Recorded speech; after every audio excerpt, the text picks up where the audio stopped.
نمروز میں ہے اور کابل کے اندر ہے۔ قندھاری گروپ جو ہے قدامت پسند ہے، شدت پسند ہے اور پختون قوم پرستی کا جو ایک سرخاب ہے، سرخیل ہے، وہ یہ لوگ لے کر چلتے ہیں اور کہتے ہیں کہ پختونوں کی ہی حکومت یہاں پر ہونی چاہیے، جبکہ افغانستان کے اندر دوسری قومیں بھی بڑے ہی بھرپور طریقے کے ساتھ رہتی بھی ہیں اور وہاں پر بڑے طویل عرصے سے رہتی بھی آ رہی ہیں۔ دوسری جانب ہم حقانی نیٹ ورک کی بات کرتے ہیں تو حقانی نیٹ ورک بڑا منظم نیٹ ورک ہے اور اس کی جو عسکری قوت ہے یہ سوویت یونین کے ٹائم پہ متحرک ہونا سٹارٹ ہوئی تھی، اور اس وقت سے لے کے افغان وار میں امریکہ کے خلاف جنگ میں انہوں نے اپنی جو کارکردگی ہے بھرپور طریقے سے دکھائی تھی، اور اسی لیے ان کا تکنیکی حساب سے اور تجربے کے حساب سے یہ لوگ بہت ہی بلند مقام پر پہنچے ہوئے دکھائی دیتے ہیں۔ اور ان کے منظم ہونے کی وجہ یہی ہے کہ افغانستان کے کل 35 صوبے ہیں جن کو 35 گورنرز یا کمانڈرز جو ہیں وہ چلاتے ہیں، جس میں سے 22 کمانڈر اور گورنر جو ہیں وہ سراج الدین حقانی گروپ کے ہیں، جبکہ جو 13 ہیں وہ قندھاری گروپ کے ہیں۔ اس کے ساتھ ہی اگر ہم جلال الدین حقانی گروپ کی بات کرتے ہیں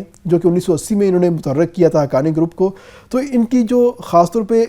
بارڈر ایریا ہے یا جہاں پہ ان کی عمل داری زیادہ ہے وہ علاقہ بنتا ہے خوست، پکتیکا، پکتیا اور لوگر۔ یہ جو اضلاع ہیں، یہ جو صوبے ہیں، یہاں پر ان کی عمل داری زیادہ ہے، جس کی وجہ سے یہ تمام تر لوگ بڑے ہی متحرک ہیں۔ اگر ہم امریکہ کے خلاف جنگ کی بات کرتے ہیں تو جنگ کے دوران جس گروپ نے سب سے زیادہ امریکی فوجیوں کو مارا ہے اور ان کو نقصان پہنچایا ہے، ان کی جو تنصیبات ہیں اس کو اڑایا ہے، تو وہ یہی حقانی گروپ تھا۔ اور یہ امریکن نے اپنی جو رپورٹ ہے اس کے اندر لکھا تھا کہ امریکہ کو اگر سب سے زیادہ نقصان پہنچایا ہے تو حقانی گروپ تھا، بجائے اس کے کہ تاجک، ازبک، ہزارہ یا قندھار گروپ کے جو لوگ ہیں وہ کسی طریقے سے ان کو نقصان پہنچا سکتے۔ اگر ہم بات کرتے ہیں اوورال کل پاپولیشن کی، تو اگر ہم پختون پاپولیشن کی بات کرتے ہیں جو کہ افغانستان کی سب سے زیادہ پاپولیشن ہے، وہ بنتی ہے 42%، تاجک بنتے ہیں 27%، ہزارہ بنتے ہیں 9%، ازبک بنتے ہیں 9%۔ اس کے ساتھ ہی جو شمالی اتحاد کے جو لوگ ہیں، ہمیشہ آپ نے شمالی اتحاد کا نام سنا ہوگا، شمالی اتحاد کے اندر جو زیادہ لوگ ہیں وہ تاجک اور ازبک ہیں، اور یہ لوگ بڑے روشن خیال سمجھے جاتے ہیں، اور یہ ہمیشہ سے افغان طالبان کی مرکزیت اور ان کی جو پختون قوم پرستی ہے اس کو ہمیشہ وہ چیلنج کرتے آئے ہیں۔ اور جب بھی افغانستان میں طالبان کی گورنمنٹ آئی ہے تو یہ تاجک اور ازبک علاقے ہیں، یہ عملاً ان کی عملداری سے باہر نکل جاتے ہیں اور ان کو کسی قسم کی سپورٹ جو ہے وہاں سے نہیں ملتی۔ اس کے بعد ہزارہ بنتے ہیں، ہزارہ کی جو کمیونٹی ہے وہ 10% تقریباً آبادی ہے افغانستان کے اندر، اور یہ تمام لوگ ایران کے ساتھ اپنی بڑی وابستگی رکھتے ہیں۔ اور اس وقت صورتحال یہ ہے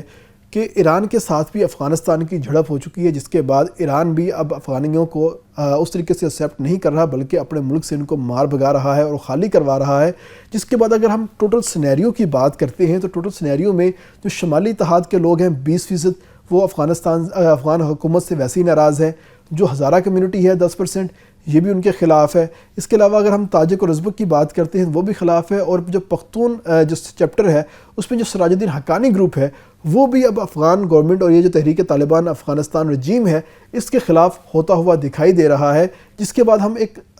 ٹوٹل سینیریو کو چیک کرتے ہیں تو اس سینیریو کے مطابق تقریباً 50% سے زائد عوام اس وقت موجودہ تحریک طالبان رجیم جو ہے اس کو قبول نہیں کرتے، اور وہ چاہتے ہیں کہ اس چیز سے چھٹکارا پا لیا جائے،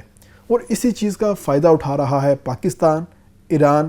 قطر اور سعودی عرب۔ ان چاروں ممالک نے یہ فیصلہ کر لیا ہے کہ اب افغانستان کے اندر وہ لوگ ہوں گے جو کہ باقی اپنے ہمسایہ ممالک کے ساتھ مل کر چلیں گے، اور خاص طور پہ جو قندھار گروپ جو ہے یہ بھاگ کے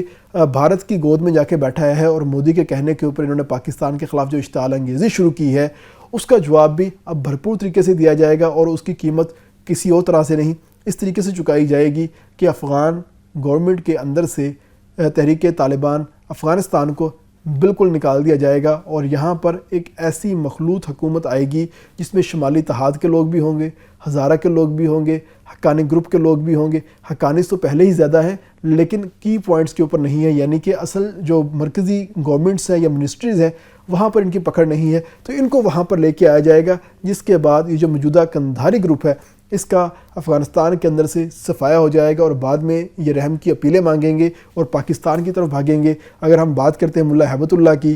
ملا متقی کی، ملا یعقوب کی، یہ تمام وہ لوگ ہیں جو کہ پاکستان میں امن کے دنوں میں رہ کے گئے ہیں اور یہاں پہ انہوں نے پناہ حاصل کی تھی. جیسے ہی ان کو اپنا اقتدار نظر آیا تو فوری طور پر بھاگ کے یہ افغانستان چلے گئے اور وہاں پر جا کے انہوں نے اقتدار کی کرسی سنبھالی اور کہا کہ ہم ہی سب کچھ ہیں، اور پاکستان کے خلاف ہو گئے اور بھارت کی گود میں جا کر کھیلنا شروع ہو گئے. تو اس چیز کو پاکستان نے سخت ناپسند کیا ہے، اور یہ جو آج کے مذاکرات ہوئے ہیں اس کے اندر بھی تمام تر چیزیں ڈسکس ہوئی ہیں، اور قندھاری گروپ کو بتا دیا گیا ہے کہ اب تمہارا قندھار چھوڑنے کا وقت آ چکا ہے، کابل چھوڑنے کا وقت آ چکا ہے، تم لوگ اب افغانستان سے باہر نکلو گے اور تمہیں اب پوری دنیا میں کہیں پر بھی سر چھپانے کی جگہ نہیں ملے گی، کیونکہ افغانستان کے اندر حکومت بدل رہی ہے، اور اب وہ آئے گا جو کہ اقوام عالم کے ساتھ اور مسلم ممالک کے ساتھ، خاص طور پر پاکستان کے ساتھ مل کر چلے گا اور اپنی حکومت بنائے گا. اس کے ساتھ اجازت دیجیے گا. اللہ حافظ.